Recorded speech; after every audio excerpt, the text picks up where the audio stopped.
बिस्मिल्लाहिर्रहमानिर्रहीम। अस्सलाम वालेकुम स्टूडेंट्स, कैसे हो आप स्टूडेंट्स? आज का हमारा जो टॉपिक है वो है ब्रांचेस ऑफ एनाटमी। एनाटमी का डिफिनीशन हमने पहले किया है, डिस्कस किया था। पहली वीडियो में मैंने आपको एनाटमी के डिफिनीशन के बारे में थोड़ा सा आइडिया दिया था और डिस्कस भी किया था। और उम्मीद है आपको समझ आई होगी एनाटमी की डिफिनीशन। आज का हमारा जो टॉपिक है वो है ब्रांचेस ऑफ एनाटमी के बारे में कि एनाटमी की जो है कितनी शाखें है, कितनी ब्रांचेस है एनाटमी की। आज हम उसी के बारे में डिस्कस करेंगे। सबसे पहले हमारे साथ पास है स्टूडेंट्स ग्रास एनाटमी। डिफिनीशन इसका इस तरह है कि विच can be seen through necked eyes. Grass anatomy it is the branch of anatomy which can be seen through necked eyes. वो एनाटमी की वो शाख जिसमें हम मुताला कर सकते हैं कि हम जो इंसानी जिस्म की जो एनाटमी है, इंसानी जिस्म में, इसको हम जो है वो नेक्ड आई के ज़रिए जो है हम देख सकते हैं without the help of microscope. Which can be seen through naked eyes without the help of microscope. Naked eyes का मतलब ये हुआ कि हम जो है उस अपनी खाली आँख से जो है हम देख सकते हैं। हम नॉर्मल जो हमारी आइज़ है उससे हम जो है जैसे जब हम एनाटमी स्टडी करते हैं तो इंसानी जिस्म की जो एनाटमी है जो हम अपने आई से देख सकते हैं माइक्रोस्कोप के बगैर, without the help of microscope की मदद के बगैर जो है हमें इंसानी जिस्म की जो एनाटमी हम देख सकते हैं। तो इसे जो है हम ग्रास एनाटमी कहते हैं। और एनाटमी की असल में ये कि जब हम किसी बॉडी की पोजीशन, लोकेशन और इसके स्ट्रक्चर के बारे में स्टडी करते हैं तो इसे हम एनाटमी कहते हैं। तो जब हम इंसानी जिस्म के स्ट्रक्चर के बारे में स्टडी करेंगे थ्रू नेक्ड आइज़ तो फिर इसे हम ग्रास एनाटमी कहते हैं। सेकंड है स्टूडेंट्स हिस्टोलॉजी। हिस्टोलॉजी का डिफिनीशन इस तरह कि the study of structure of the body with the help of microscope. जब हम इंसानी जिस्म की स्ट्रक्चर साख्त के बारे में मुताला करते हैं कि माइक्रोस्कोप के ज़रिए, जब हम through with the help of microscope which we study with the help of microscope when we study the structure of the human body. So this branch in the study of structure of the body, जब हम इंसानी जिस्म की साख्त के बारे में study करते हैं with the help of microscope के ज़रिए जब हम इंसानी जिस्म की इंसानी जिस्म का मुताला करते हैं तो इसे हम जो है हिस्टोलॉजी भी कहते हैं। और इसी दूसरा नाम भी हम माइक्रोस्कोपिक एनाटमी भी कहते हैं, क्योंकि हम माइक्रोस्कोप के ज़रिए जो है हम इंसानी जिस्म का मुताला करते हैं। It is also known as microscopic anatomy, से जो है माइक्रोस्कोपिक एनाटमी भी कह सकते हैं। इसके बाद स्टूडेंट फिर तीसरा ब्रांच है एनाटमी का एम्ब्रियोलॉजी। आपको तो मालूम हो कि एम्ब्रियो किसे कहते हैं। जब स्पर्म और कंबाइन हो जाते हैं इससे सेल ज़ायगोट बनते हैं। ज़ायगोट से फिर जो है मरोला, ब्लास्टोला, ब्लास्टोसिस से फिर जो है एम्ब्रियो बनता है।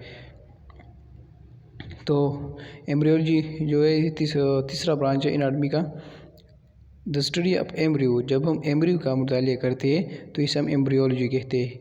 एम्ब्रियो मतलब बेबी। जब बच्चा पैदा होता है, बच्चे की पैदाइश होती है, जिसकी डेवलपमेंट होती है, तो इसे हम एम्ब्रियो कहते हैं। सेल से जो है जब स्पर्म और वो कंबाइन हो जाती है ओवरी में, फैलोपियन ट्यूब में, तो जब सेल जो है डिवाइड होता है, ज़ायगोट जब जो डिवाइड होता है दो सेल में, मरोला, ब्लास्टोला और ब्लास्टोसिस में, तो फिर इससे जो है एम्ब्रियो बनता है। तो जब हम एम्ब्रियो की स्टडी करते हैं तो इसको हम एम्ब्रियोलॉजी कहते हैं। इस ब्रांच को जब हम एम्ब्रियो की स्टडी करते हैं तो हम एनाटमी की एम्ब्रियोलॉजी की जो ब्रांच है उसी में हम स्टडी करते हैं। अच्छा, the study of developmental changes from single cell zygote up to a complete human beings. एक यहाँ पे देखिए, मैंने आपको बता दिया कि ज़ायगोट से जो है फिर एम्ब्रियो बनता है। The study of developmental changes from single cell zygote से लेके कंप्लीट ह्यूमन बीइंग बनने तक जितनी भी चेंजेस आते हैं, जितने भी डेवलपमेंटल चेंजेस आते हैं, जब ज़ायगोट जो वो उसकी डेवलपमेंट होती है, इससे फिर एम्ब्रियो बनते हैं, इसके ऊपर एम्ब्रियो से फिर जो है ह्यूमन बनता है। तो जब इसमें कोई डेवलपमेंटल चेंजेस जिसमें जितने भी चेंजेस आते हैं और जब इसका मुतालिया करते हैं तो इसे हम एनाटमी की एम्ब्रियोलॉजी की ब्रांच में जो है इसमें हम जो है एम्ब्रियोलॉजी की डेवलपमेंटल चेंजेस आते हैं जितने भी एम्ब्रियो में, तो इसका स्टडी हम एम्ब्रियोलॉजी में करते हैं स्टूडेंट्स। अच्छा, चौथे नंबर पे surface anatomy. In this branch of anatomy the surface of the human body are study. आपको मालूम होगा कि सरफेस कैसे कहते हैं। Exposure part. In this branch of anatomy, the surface of the human body are studied. Anatomy की इस branch में हम इंसानी जिस्म की सरफेस के बारे में मुतालिया करते हैं। कैसे? It give us knowledge to the deeper parts. ये जो हमें ये एनाटमी जो है सरफेस एनाटमी, ये हमें डीपर पार्ट जितनी भी हमारी स्किन की नीचे जो जितने भी अर्गन्स हैं, जितने भी पार्ट्स हैं, इसका इल्म हमें देता है।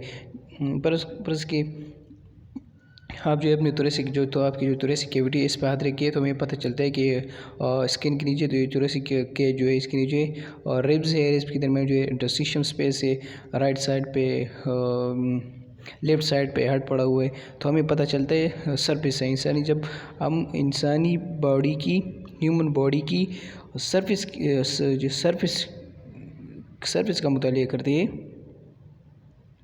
Surface of the human body are studied. जब हम इंसानी जिस्म की सरफेस का मुतालिया करते हैं और इसके ज़रिए जो हम डीपर पार्ट, जितने भी डीपर पार्ट्स हैं, इसका वो जो हमें डीपर पार्ट्स का नॉलेज देते हैं, तो इस ब्रांच में हम जो है सरफेस एनाटमी में जो है हम इंसानी जिस्म की सरफेस के बारे में जो है मुतालिया करते हैं स्टूडेंट्स। अब 5 नंबर पर है कंपेरेटिव एनाटमी। थोड़ा मैं जूम करके दिखाता हूँ आपको। कंपेरेटिव एनाटमी, कंपेरेटिव एनाटमी जो हम सिमिलर एनाटमी भी कह सकते हैं, क्योंकि the comparison in the anatomy of different species with one another. जितने भी स्पीशीज़ है,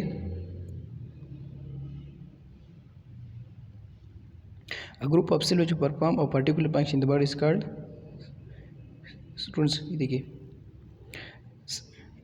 the comparison in the anatomy of different species with one another. जितनी भी स्पीशीज़ है और जब हम उसकी एनाटमी की कंपेरिजन करते हैं एक दूसरे के साथ, और जब हम उसकी स्टडी करते हैं तो वो हम एनाटमी की कंपेरेटिव एनाटमी जो है उस ब्रांच में जो है हम इस डिफरेंट स्पीशीज़ की एनाटमी की कंपेरिजन का मुतालिया जब हम करते हैं तो कंपेरेटिव एनाटमी हम करते हैं एनाटमी का ब्रांच है। फिर इसके बाद है रीजनल एनाटमी। रीजनल एनाटमी किसे कहते हैं स्टूडेंट्स? ये जो है चट्टा शाख है, 6 ब्रांच ऑफ एनाटमी है। In this branch of anatomy the different region of the body are studied. हम इंसानी जिस्म के मुख्तलिफ रीजन्स के बारे में मुतालिया कर सकते हैं, जैसे कि लाइक हेड एंड नेक, सिर और गर्दन हो गया, थोरेसिक एंड एब्डोमिन रीजन। हमारा जो थोरेसिक रीजन है, जो एब्डोमिन रीजन है, थोरेसिक रीजन को हम स्टूडेंट्स चेस्ट रीजन भी कह सकते हैं। एब्डोमिन रीजन जो हमारी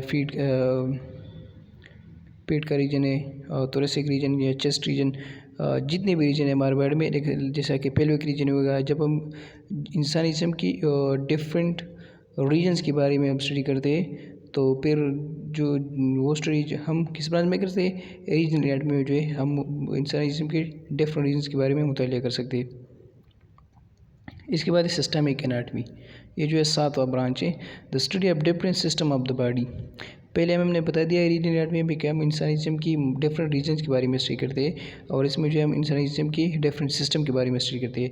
सिस्टम का मतलब ये है कि सर्कुलेटरी सिस्टम हो गया, डाइजेस्टिव सिस्टम और रिस्पायरेटरी सिस्टम, जितने भी सिस्टम्स हैं, सेल है, सेल से फिर टिश्यू से फिर अर्गन, जब अर्गन कंबाइन हो तो इससे कंप्लीट सिस्टम बनता है। जब हम सिस्टम का मुतालिया करते हैं, इंसानी जिस्म की मुख्तलिफ सिस्टम का मुतालिया करते हैं, एक निज़ाम का मुतालिया करते हैं, तो वो कौन सी ब्रांच में करते हैं? सिस्टमिक एनाटमी जो है इस ब्रांच में जो है हम इंसानी जिस्म के मुख्तलिफ सिस्टम के बारे में स्टडी करते हैं। और सिस्टम कौन कौन से है? डाइजेस्टिव सिस्टम है, पल्मोनरी सिस्टम है, रिस्पायरेटरी सिस्टम है, रीनल सिस्टम है, और ये सब जो है सिस्टम है, तो इसका मुतालिया हम सिस्टमिक एनाटमी में करते हैं। इसके बाद सुने 8वें नंबर पर है क्लिनिकल एनाटमी अप्लाइड। इसे हम अप्लाइड एनाटमी भी कहते हैं। इसे हम अप्लाइड एनाटमी क्यों कहते हैं कि ये जो है क्लिनिकल एनाटमी जो है असल में जो है मेडिकल एनाटमी को भी कहते हैं। तो ये एनाटमी जो हम अप्लाइड कर सकते हैं। अप्लाइड एनाटमी का मतलब है कि जो हम अप्लाई करते हैं किसी और किसी चीज़ पर। The application of clinical knowledge, जितनी भी क्लिनिकल नॉलेज का मतलब है मेडिकल नॉलेज, जितनी भी मेडिकल नॉलेज की यूजेस हैं इन क्लिनिकल प्रैक्टिस। एक मेडिकल प्रैक्टिस में मेडिकल की जितनी भी नॉलेज है जब हम यूज़ करते हैं for diagnose and treatment of disease, जब हम कोई बीमारी की शनाख्त करने के और उसे ट्रीट करने के लिए जितनी भी एनाटमी की जितनी भी एप्लीकेशन है, जब हम उसे यूज़ करते हैं किसी डिज़ीज़ को किसी बीमारी की शनाख्त करने के लिए और इसके ट्रीटमेंट करने के लिए, हम क्लिनिकल एनाटमी में उसकी स्टडी करते हैं। ये 8वें नंबर पर हो गया। इसके बाद है फिर इसके बाद 9वें नंबर पर है general anatomy. Different body tissue fluid and system are studied. In this branch of anatomy we study different body tissues. Body की जितनी भी मुख्तलिफ टिश्यूज़ आज़ाई है, और टिश्यूज़ फ्लूइड मतलब इंटरस्टिशियल फ्लूइड्स और फ्लूइड्स हो गए, जितनी भी फ्लूइड्स है, एंड सिस्टम और जितनी भी अर्गन है। जब हम इसका मुतालिया करते हैं तो हम जनरल एनाटमी में करते हैं। या इसके बाद ये कि general study of different body parts, इंसानी जिस्म की जितनी भी मुख्तलिफ पार्ट्स है, जब हम इसकी जनरल स्टडी करते हैं तो हम जनरल एनाटमी में कर सकते हैं। जनरल एनाटमी भी करते हैं इंसानी जिस्म की डिफरेंट पार्ट्स की जनरल स्टडी जब हम करते हैं, या हम जितने भी बॉडी टिश्यूज़ है, बॉडी टिश्यूज़ की जो फ्लूइड्स है और जितने भी सिस्टम है, जब हम इसका मुतालिया करते हैं तो हम जनरल एनाटमी में करते हैं स्टूडेंट्स। फिर लास्ट में radiological anatomy. In this branch of anatomy we study the structure of human body. इस ब्रांच में जो है वो इस ब्रांच में भी हम इंसानी जिस्म के साथ के बारे में मुतालिया करते हैं structure of human body by various imaging techniques. Different और मुख्तलिफ इमेजिंग टेक्निक्स के ज़रिए जो है हम इंसानी जिस्म के जिसका मुतालिया करते हैं।